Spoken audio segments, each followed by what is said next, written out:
comitê. Bom dia, a gente está hoje, esse Shabbat a gente vai ler a Parashat Nitzavim. Essa Parashat muitas vezes é lida com a Parashat da semana que vem. São Parashat bem curtas. A verdade é que elas são uma Parashat só. E às vezes a gente divide. Esse ano ela é dividida. Então é uma Parashat bem curta. Mas essa Parashat sempre é lida antes do Rosh Hashanah. E a explicação simples é porque semana passada a gente viu sobre as várias maldições.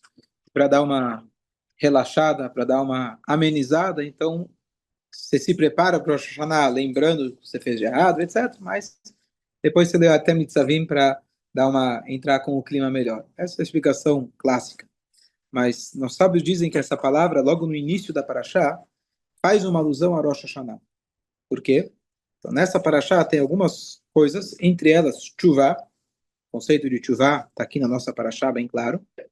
E Moshe Rabbeinu, ele começa se dirigindo a todo o povo, dizendo: Atem nitzavim ayom kulchem. Vocês estão postados hoje diante de Hashem, vosso Deus. Hoje se refere, faz alusão também a Rosh Hashanah. Hoje é o dia que nós todos estamos postados, estamos perante Hashem, igual, como diz a Tefilá, a gente fala, Mavir, Kibnei Marom, Deus ele está passando todos como carneirinhos, olhando um por um, avaliando um por um. Essa é a ideia do Rosh Hashanah. Logo no início, a Torá traz para a gente os vários níveis sociais, financeiros que haviam no povo de Israel. E a Torá começa falando, Roshechem, Shiftechem, quem está hoje aqui? Desde os líderes das tribos, Ziknichem, os anciões, os juízes, e aí começa as crianças, as mulheres, o estrangeiro, desde do lenhador até o aguadeiro. Aguadeiro era o mínimo, mas tem uma alusão a uma coisa que poucos sabem, ele comenta aqui de passagem. A gente estudou quando Yoshua ele chega em Eretz Israel. Deus ele tinha falado que aos povos nativos de Israel você não pode fazer um pacto de uma aliança com eles. Ou eles se submetem, se subjugam, ou eles podem fazer guerra ou podem ir embora. Mas eles têm que se subjugar. Quando Yoshua ele chegou lá, havia um povo que era uma família chamada dos Givonim, a cidade de Givon, que eles fingiram ser de fora de Israel. Colocaram roupas velhas, como se fosse que eles vieram de longe. Sim, eles conseguiram ficar numa situação, digamos assim, supostamente mais confortável, onde eles não precisavam guerrear, não precisavam fugir e também não precisaram se submeter, eles fizeram uma aliança. E só depois Joshua percebeu que ele foi enganado. E aí o que ele fez com eles? Então, ele poderia, teoricamente, eles, porque enganaram ele, uma vez que fez o pacto, nós demos a palavra, então, não antes nem depois, eles estavam participando do povo judeu, mas como a introdução deles no povo flores. Essa foi a maneira que Moshe, que o Yoshua ele encontrou de resolver essa situação. Isso durou até a época do rei, eles não perdoaram a situação lá com Shaul, que matou os Givonim, etc. Então, eles acabaram do povo judeu. Essa história, só que aqui quando a Torá fala os aguadeiros e os lenhadores, apesar que ainda eles estavam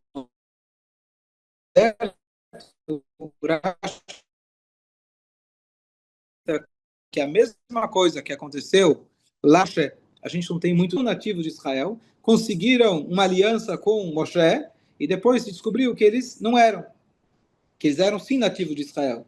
E aí Moshe Rabbeinu colocou eles como aguadeiros e lenhadores. Então eles fizeram parte do povo judeu, só que numa classe inferior, justamente para garantir que eles vão ficar lá, já que eles enganaram. Tá, Sim.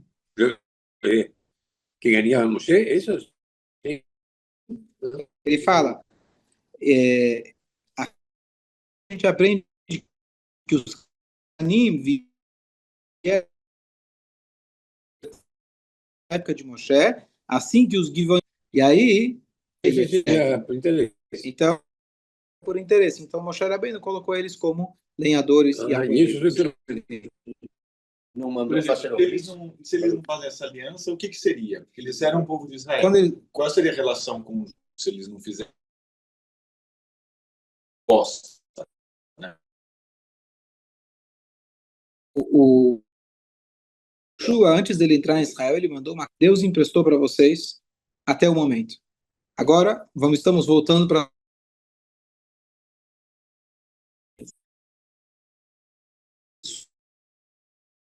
Nós seremos esperando na terra. Vocês têm que aceitar, vocês vão pagar imposto para nós. Segundo, podem ir embora. Terceira opção, vocês podem guerrear.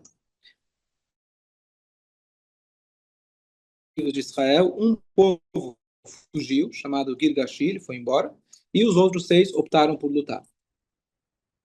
E aí foram as guerras da conquista no livro de Yoshua. Estava permitido negociar com eles? Não é negociar. Não é negociar. Exatamente. Submeter. Nós agora vamos estar... Então eles vieram, o que acontece? Quando eles fizeram essa aliança, eles sim fizeram o Brit Milá, e eles passaram a fazer parte do povo judeu. Aí ele fez. Sim, sim. Mas eles ficaram, digamos assim, como se fosse uma tribo separada. E assim eles ficaram por muitas gerações, até que Davi Amelach tirou eles do povo judeu. E falou, ninguém pode casar com eles, porque eles não tinham piedade. O judeu ele tem piedade naturalmente, e eles, como não perdoaram a história lá de Shaul e etc., eles foram extremamente malvados. Foi um massacre, não? Sim, mandaram matar judeus, etc. Então, Davi falou que eles não fazem mais parte do povo judeu. E aí, ficou? Nada, não fazem mais parte, ninguém mais casou com eles. Sumiram na história, como todos os outros povos. Voltando então, mesmo esses que vieram lá se converter por puro interesse, eles também agora são do povo. E quando Hashem ele fala, vocês todos estão perante Hashem, ele fala desde os líderes das tribos, ou seja, a pessoa do nível espiritual, posição social mais elevada, até a pessoa na posição mais inferior, tanto no aspecto prático, social, financeiro, mas muito além disso, como a gente falou, são pessoas que entraram ao povo pela porta do fundo. E todos eles estão postados perante Hashem. Isso é o dia de Rosh Hashanah, faz alusão a Rosh Hashanah. Isso não aconteceu em Rosh Hashanah, mas isso faz alusão a Rosh Hashanah. Quando a gente começa o Yom Kippur, à noite, a gente fala, a gente matirim leitpaled im avareanim. Então, a gente fala, logo no início do Kol Nidrei, anumatirim leitpaled im avareanim. A gente está agora, estamos nos permitindo de rezar junto com os transgressores. Tem várias explicações, fazem alusão aos marranos, etc. Mas, ou seja, agora estamos todo mundo junto. Estamos todos perante Hashem. Perante Hashem, a diferença entre eu e Hashem, entre outro e Hashem, entre eu e o infinito, não faz diferença. Certo? Se eu acrescento, se eu tenho 1 milhão a mais, 1 milhão a menos, perto do infinito, não muda nada. Hashem é infinito. Estamos agora perante Hashem. Todas essas diferenças, elas são válidas. A Torá não é comunista, onde você coloca uma régua e fala todo mundo é igual. Isso não é o que Hashem, a maneira que Hashem criou o mundo, que criou o ser humano. Cada um tem a sua contribuição a dar. E aqui eu vou falar 3 estágios de união. 3 estágios de união, presta atenção. Quando eu tenho uma união para fazer uma revolução, então todo mundo se junta, vão para as ruas fazer protestar. Então todas aquelas pessoas, elas estão unidas? Estão. Tem uma causa comum, e todos eles falam, por essa causa, vamos todos lutar junto. Depois que eles ganham a causa, aí começam as brigas. Com Korach, por exemplo, eles fizeram toda aquela rebelião, mas cada um tinha seu interesse próprio. Korach queria ser Kohen Gadol, o outro pensou, bom, talvez eu vou também ser Kohen Gadol, e aí depois, se ele ganhasse, ia ser uma briga geral. Então, quando você tem um ideal comum, uma briga comum, que acontece bastante, todo mundo se une por aquele único ideal. Na verdade, você não se uniu com a outra pessoa. Você, temporariamente, por um bem maior, você falou, bom, Por isso vale a pena agora, eu vou lutar junto com o outro, apesar que eu não gosto muito dele. Assim como o Balak fez com o Bilam, nós dois não gostamos do povo judeu. Esse é o nosso bem comum. E por isso, então, apesar de eles serem inimigos, se juntaram para o povo de Israel. Esse é um tipo de união. É uma união? É. Mas ela é extremamente frágil. Por quê? Porque ela só está lá com um único propósito. Mas não tem uma união verdadeira. O segundo tipo de união é quando eu já consigo perceber que não somos apenas um bem comum. Eu sou eu, você é você.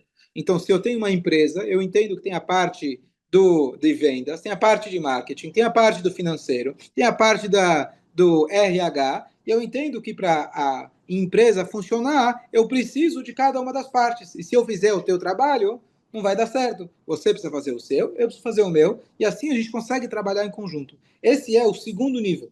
Então, poderia-se pensar que isso já é o ápice de uma união. Quando a gente fala do povo judeu, se eu entender que cada um tem uma função diferente, eu vou poder olhar para você e saber, você tem a tua função, eu tenho a minha função.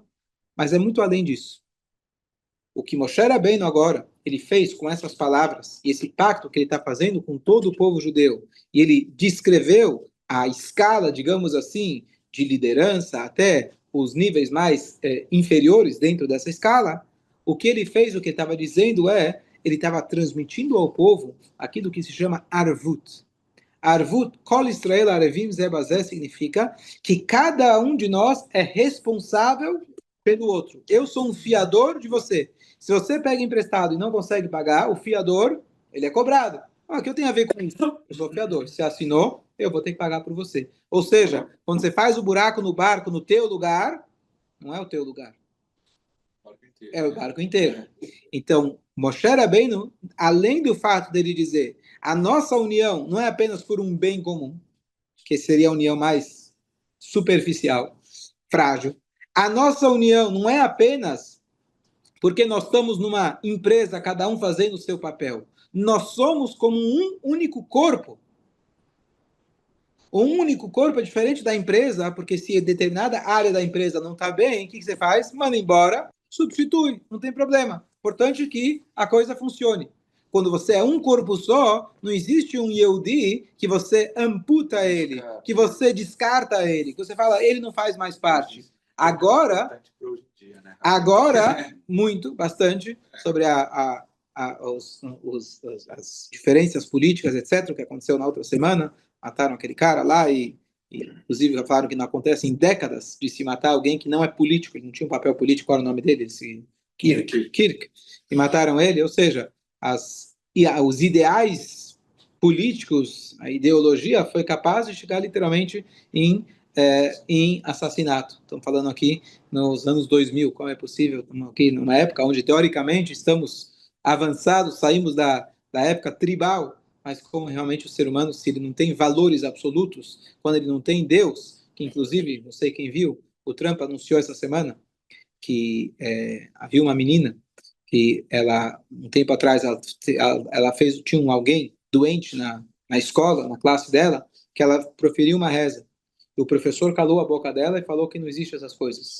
E ela falou para que a menina estava lá e o presidente falou para que não aconteça o que aconteceu com ela. E o nosso povo, a nossa sociedade é baseada nos valores, sempre foi baseada nos valores da Bíblia. E hoje, quando se transmite muitas outras coisas, menos esses valores, então eu agora estava assinando uma lei de proteção para alguém que quer rezar, alguém que quer se comunicar. Isso foi essa semana que o Trump ele assinou. O Trump é um mexicano, mas, querendo ou não, ele está lá numa posição, ocupando uma cadeira que representa bastante poder dentro desse mundo. Mexicano que está famoso, por agora. Então, quando a gente fala de união do povo judeu, é esse terceiro nível.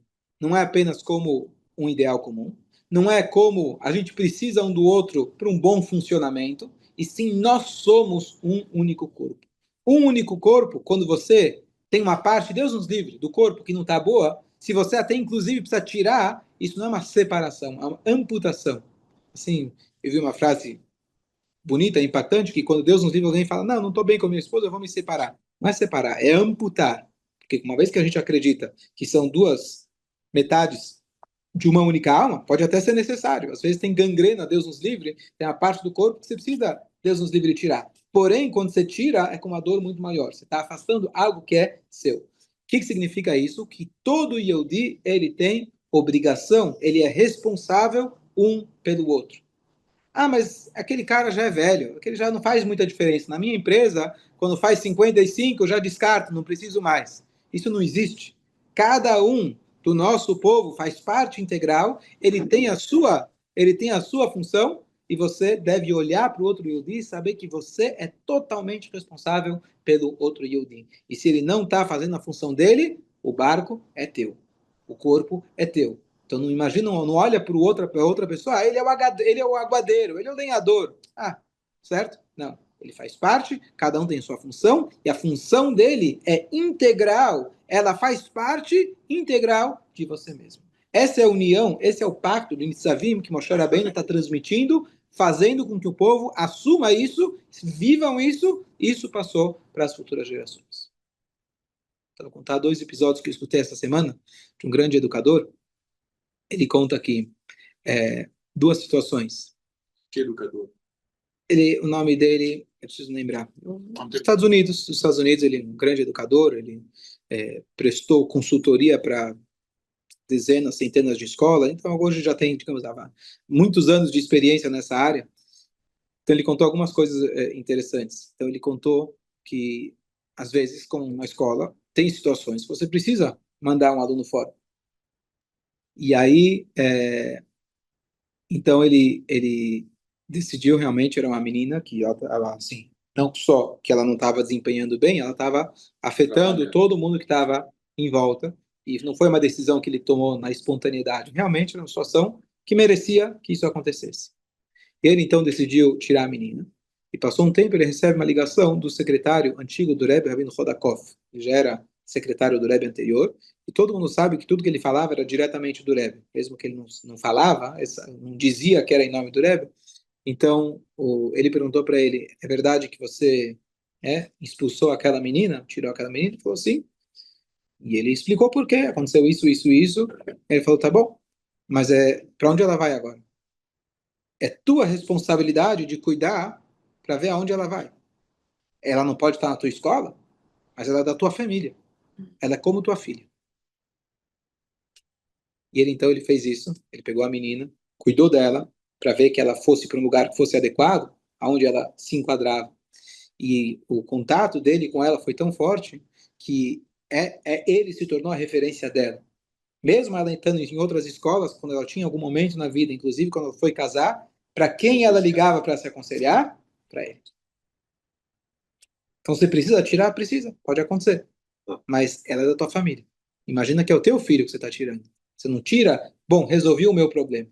Ele contou um segundo episódio que não aconteceu com ele, que havia um menino que foi expulso de uma escola, uma yeshiva, alguma coisa assim, e ele acabou, né, da yeshiva, ele foi para outro lugar que não era uma outra yeshiva. Quando você tira o menino da yeshiva, ele não vai procurar outra da esquina, ele talvez vai procurar outros lugares. Ele realmente se afastou bastante da família, da Torá e etc. E muitos anos depois, o diretor da yeshiva, da onde ele estudou no passado, encontrou o menino, e o menino estava lá estudando, rezando, com bastante fervor. Ele vira e pergunta, fala, me conta o que aconteceu, qual foi sua jornada? Ele falou que quando eu saí da yeshiva, eu fui expulso. E não culpo os professores, eu realmente não estava sendo uma boa influência. Mas quando eu fui expulso, depois que eu saí da yeshiva, o rabino, um deles, correu atrás de mim, me abraçou e começou a chorar. Ele falou, eu lamento muito ter que estar tirando você, mas saiba que eu estou aqui para você sempre. E esse abraço eu nunca esqueci. Esse abraço? Eu nunca esqueci. Então isso significa que nós somos responsáveis um pelo outro. E dei exemplo na educação, mas a mesma coisa de pessoas que estão, né, não tem a mesma idade que você, você realmente entender que você é responsável um pelo outro. Vamos lá? Continuamos? Ok. Shalom. Shalom. Shalom.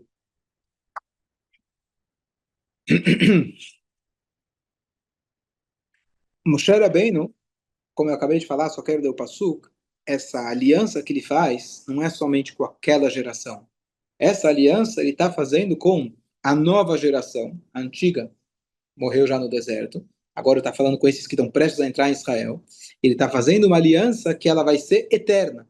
Ele diz as palavras, com quem eu estou fazendo esse pacto? Com aqueles que estão aqui hoje e com aqueles que não estão aqui hoje. Esse pacto, ele vai perdurar. Então, essa responsabilidade nossa começou lá, mas ela perdura por todas as gerações. E hoje, quando a gente tem o Yehudi do outro lado do mundo, está em Israel, a milhares de quilômetros, que está sofrendo, a gente sente esse sofrimento. Por esse pacto que Moshe Rabbeinu, por essa responsabilidade, por essa sensação, a gente perceber que somos um único corpo, somos uma única entidade, por isso a gente sente, se o dedinho do pé está doendo, você não vai dormir à noite. Se o teu dente está doendo, você não dorme à noite. Mas é só o dente, não é o dente, é você, é a parte sua. E aqui ele traz a frase muito explícita, descrevendo a fraqueza do ser humano. E aqui não está nas entrelinhas, ele fala simplesmente, a pessoa, ele está escutando agora esse juramento. Ele está falando, ouvindo que aqui ele faz um compromisso com Deus, compromisso com as mitzvot. Alguém talvez aqui esteja escutando e está pensando, bom, eu vou fazer o que eu quero. Shalom ele. E para mim vai ter paz, não vai acontecer nada. Eu vou pecar, eu vou fazer entre eu e eu mesmo. Ninguém está vendo. Moshe Rabbeinu está fazendo esse pacto, descrevendo o que eventualmente alguém pode pensar. Porque eu vou seguir os desejos do meu coração. Eu vou matar a minha sede. Eu estou com sede, eu estou com desejo, e está tudo bem. Então ele diz, Hashem não vai deixar desse jeito. Você vai invocar a fúria de Hashem, essas palavras que usadas aqui, e Hashem vai tomar as consequências. Quem quiser ler o passuca aqui, Deus não desejará perdoar-lhe, pois então a ira de Hashem e seu zelo fumegarão contra aquele homem, toda a maldição escrita nesse rolo descerá sobre ele, e Hashem pagará seu nome de debaixo do céu. Então, o que ele está dizendo aqui? Ele está dizendo a fraqueza do ser humano, que às vezes a gente pensa, o que vai acontecer de errado se eu pegar um pouquinho daquilo que não é meu? Ninguém está vendo. Saiba que a consequência, Hashem, ele está vendo. E você paga, você tira de um jeito, você paga de outro. Então, essa semana alguém me comentou que ele tinha uma funcionária que trabalhou muitos anos com ele, parará, e depois ele ter ajudado ela, ter ajudado a família, ter ajudado tudo, e a mulher coloca ele na justiça quando ele precisa mandar ele embora. E ele chega lá e fala, tudo bem, ok, vamos fazer o acordo, tá tudo certo, e ele pagou tudo. Ele falou, depois ele contou que a mulher, na vida dela pessoal, ela, todo aquele dinheiro que ela ganhou e etc., ela acabou perdendo, ficou doente, Deus nos livre, acabou, e ainda veio pedir para alugar apartamento dele de novo. Teve a coragem de vir lá, vir lá pedir para ele. Então,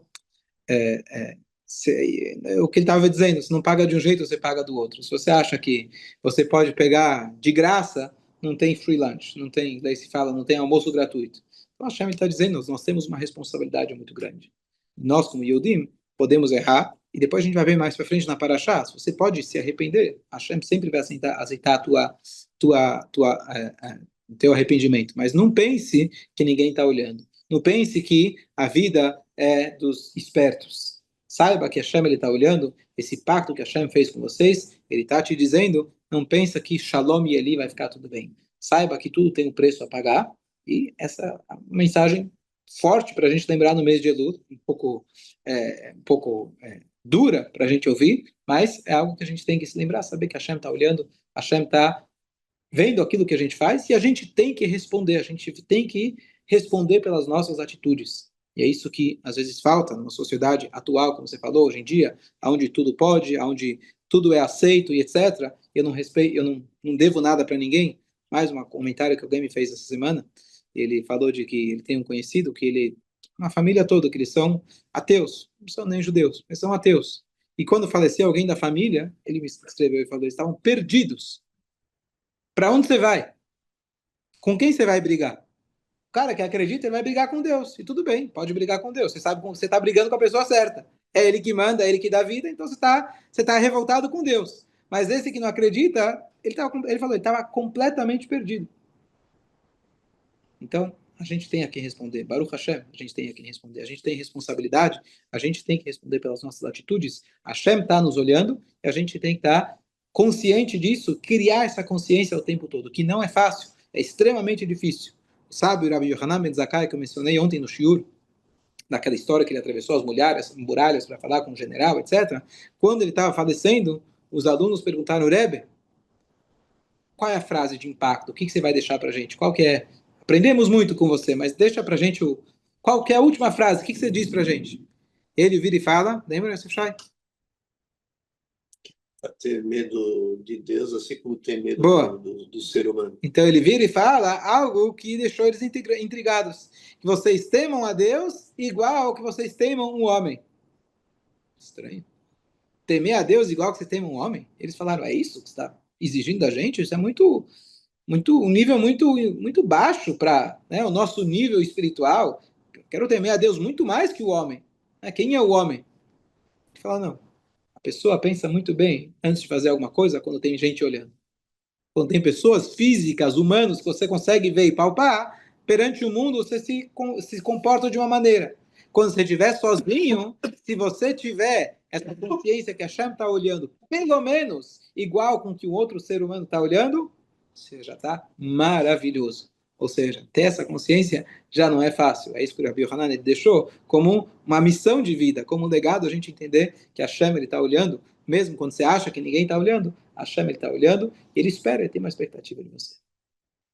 Rabino, sobre esse Rabbi Yohanan, eu lembro que nós assistimos no filme de Tisha B'Av, né? O judaísmo, esse mesmo, Rabbi Yohanan. Ele se propagou, foi por causa dele, né?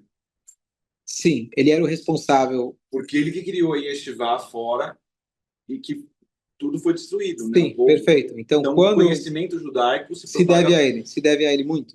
Porque quando ele encontrou com aquele Vespasiano, contei ontem toda a história, Vespasiano fica extremamente impressionado, porque ele cumprimentou ele e disse, olá, meu rei, né, vossa majestade. Ele não era rei, mas logo imediato chega uma mensagem de Roma que o imperador morreu e ele se tornou rei. Ele fala, poxa, esse rabino não é profeta. E aí ele vira e fala, o que você... E peça o que você quiser. Aí ele pediu 3 coisas. Uma delas é manter a cidade de Yavne com os seus sábios.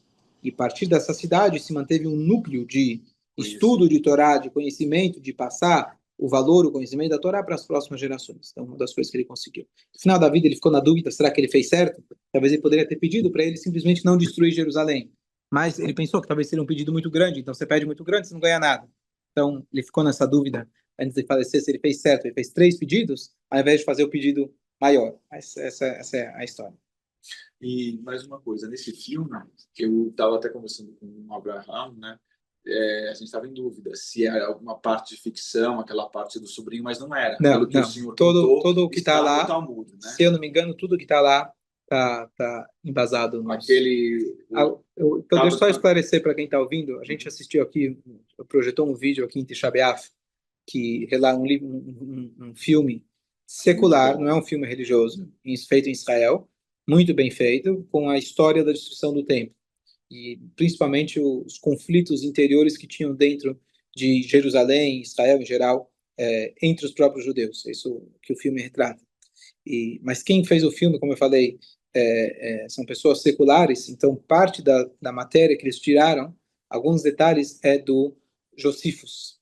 E o Josifus era um general que se tornou general romano, na verdade ele é um judeu, que ele traiu o seu judaísmo e ele se mudou, ele foi para os romanos. Ele é um grande historiador, a gente tem os livros, relatos dele, escritos, há várias histórias que a gente hoje sabe dessa época, foi relatada por ele. Então, ele é mencionado... Sim, ele escreveu, ele foi relatando, mas como agora do lado dos romanos. Então, como ele estava do lado dos romanos, a gente não tem certeza se tudo que ele está escrevendo é autêntico, porque a história é escrita pelos vencedores. Então, cada um conta a história do jeito que... Então, como ele estava do lado dos romanos, então a gente tem ele como uma referência, mas não como algo absoluto, como, por exemplo, a Guemará. Então, esse filme ele traz alguns detalhes que são baseados no Yosifin, então a gente não tem como ter certeza se realmente é isso que aconteceu. E a Guemará tem relatos dessa época? Claro, claro. Claro. A Guemará foi escrita no ano 300. O templo foi destruído no ano 68. A Mishnah foi no ano 90, foi compilada no ano 90. Então, esses sábios estavam recentes. Rabi Akiva viu a destruição do templo. Então, estamos falando aqui, esses sábios estão... Ok. só para corrigir, foi escrita no ano 90, e a Guimará no ano 300, mas o que aconteceu, a Guimará viva, as discussões vivas são anteriores a isso. Tanto é que Rabi Akiva foi, digamos assim, foi escrito a Mishnah no ano 90, mas Rabi Akiva ele viu a destruição do templo, que foi no ano 68. Então, assim, ela foi compilada no ano 90.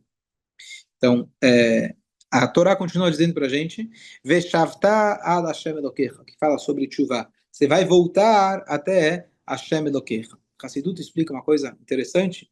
Volte até Deus, o teu Deus. Muitas vezes a gente tem na Tefilá, Shema Israel, Hashem Elokeinu. Baruch atah Hashem Elokeinu. Qual a diferença entre Hashem e Elokeinu? Deus, Deus. Deus é nosso Deus. Por que se fala Adô, Elokeinu? Parece a mesma coisa.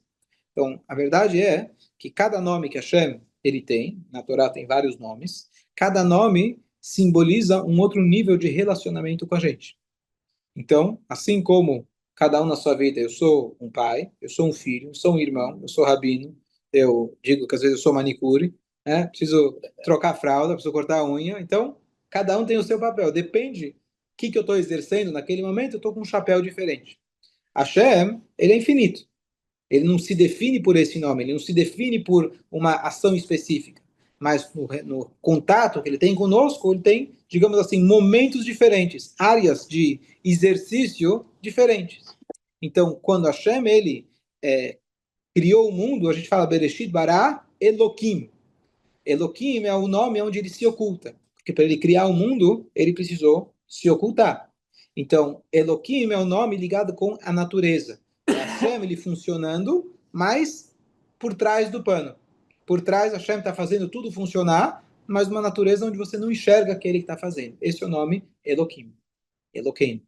Hashem, Yud-Kei Vav-Kei, isso é Hashem como é, digamos assim, ele mesmo, puro, sem as limitações da natureza. O que acontece? A gente vive no mundo do Elokim. A gente vive no mundo onde você não enxerga Hashem. Então, fazer Teshuvah... Isso não se pronuncia. Nenhum dos nomes de Hashem a gente pronuncia. Mas a gente vive no mundo, a gente não enxerga ele, porque ele está fazendo isso usando, entre aspas, o seu nome Elokim. O que quer dizer fazer Teshuvah? Quando eu reconheço que o Elokim, ou seja, que a natureza, que parece que tudo está acontecendo por acaso, eu começo a perceber que não é acaso, que não tem aqui o mundo como ele parece ser, uma dualidade, um mundo binário. Na verdade, o mundo é um só. Hashem é o único que está fazendo tudo ao mesmo tempo. Essa é a definição de Hashem Elokeinu. Hashem, o único Deus, aquele que foi, é e será, traduzido como eterno, acima do tempo e do espaço, é ele mesmo que é o Elokeinu. Na vida, às vezes a gente acha, não, tem a natureza e tem Deus. Eu trabalho e eu peço para Deus para ele me ajudar. Mas tem eu com meu trabalho e tem Deus. Não tem diferença. Na verdade, é um só. Hashem criou essa aparente diferença. O nosso trabalho de teshuvah, por que a gente erra? Porque em alguns momentos a gente se sente solitário. A gente sente que não tem ninguém me olhando. Não tem ninguém está nem aí para mim. Então, tudo bem, eu vou fazer alguma coisa que vai me deixar feliz. Isso que acontece com o ser humano. Abraham Zakai falou. A pessoa se sente, ele está sozinho, ninguém está olhando por ele. Tanto no sentido de julgar ele, mas no sentido ainda mais profundo. Você se sente sozinho. A solidão, a pessoa acha que está sozinho, ninguém se importa comigo, a minha ação não vai fazer diferença para ninguém. Deixa eu fazer aquilo que me faz bem, aquilo que vai me sentir, vai fazer sentir bem. Isso é um resultado do Elokim, é o resultado de Hashem, ele está lá, orquestrando tudo, mas você não vê ele. Fazer teshuvah significa essa integração. Você perceber que a tua vida mundana, aquele momento onde Hashem está oculto, isso também é uma face de Hashem. Está escrito que Hashem, o nome Hashem Elokim se compara com o Sol e a camada de ozônio. Você tem o Sol, mas para que a gente possa aguentar, você tem a camada de ozônio. A camada de ozônio está lá para servir o Sol. Então, o Elokim só está aqui para servir o Hashem, para a gente poder fazer o nosso serviço. Se Hashem se revelar, não tem mais mundo. Se Hashem se revelar, não tem mais mitzvot, não tem mais livre-arbítrio. Então, Hashem ele criou esse cenário com o Elokim para a gente buscar e fazer essa integração. Por isso a gente diz todos os dias, a gente repete e reforça, Hashem Elokeinu. E por isso ele fala, Veshavta, você vai fazer teshuvah, ad Hashem Elokecha. Até que Hashem ele seja teu Deus. Até que o Deus teórico, aquele Deus eterno, acima de tudo, ele faça parte, Elokecha, teu Deus. Ele vai fazer parte do teu dia a dia. Você vai integrar os valores, as mitzvot, aquilo que Hashem espera de você, dentro do teu dia a dia. Você vai perceber dentro da natureza como é Hashem que está orquestrando tudo. Essa é a verdadeira tchuvá. Fácil?